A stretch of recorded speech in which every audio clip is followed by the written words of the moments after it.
Well, okay, we'll start there. That's good.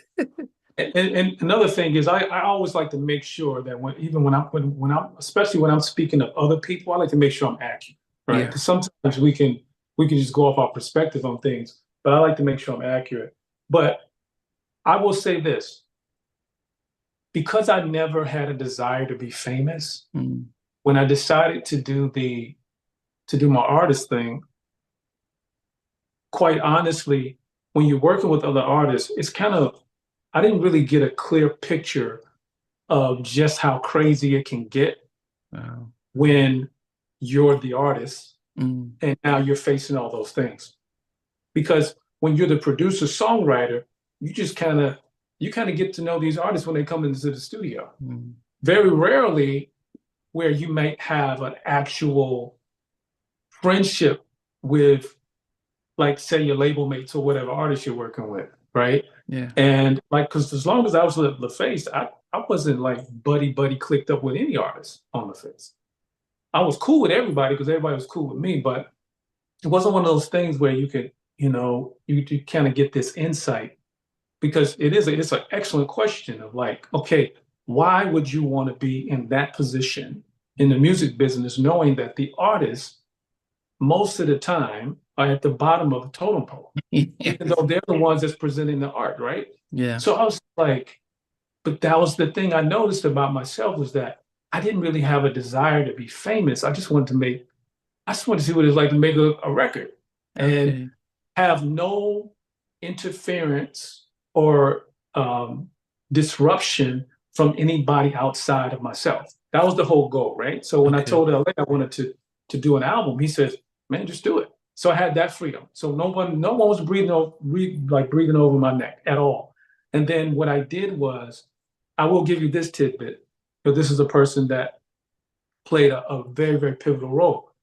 So what I did was, right before I decided to do my own record, when I presented 4 demo songs to LA, I just said, "Hey man, I'm thinking about doing my own record." He's like, "You should do it."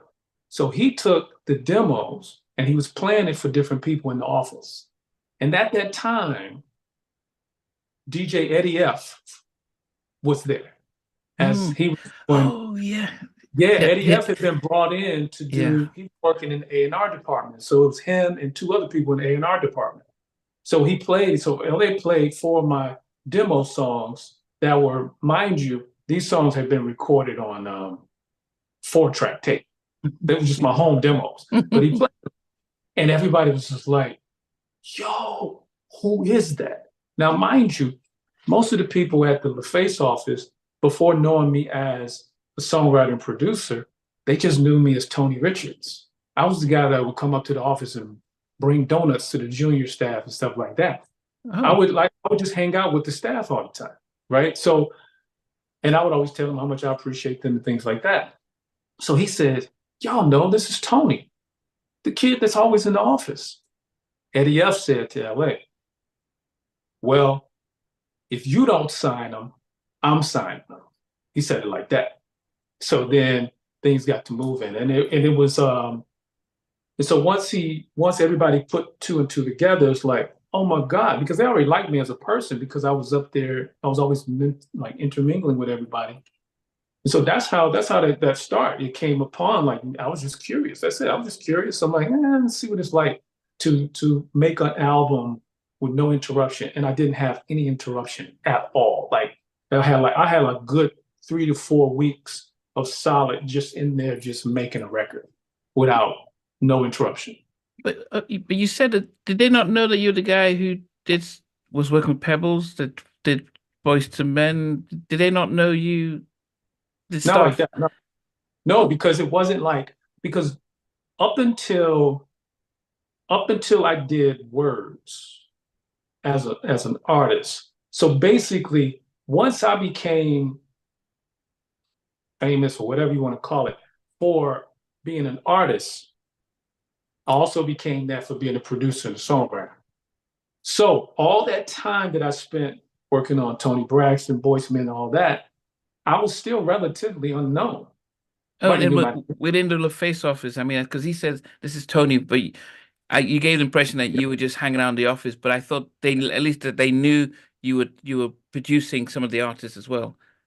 Yeah, they knew that. Yeah, but it's Okay. just like what I told. It's like what I told you last time, where each project was sort of assigned to a particular producer, and Yeah. then they get extra songs from other people. Okay. So they knew me. They knew that I was a songwriter and producer, but it didn't. I didn't get like the light shined on me Oh, until like Dallas and work. Jermaine. Okay, yes. So those were Yeah, the main guys, and so okay, and then because were you more approachable, that they didn't see you as the big star right. producer that comes in and that stuff. Thank you. Okay.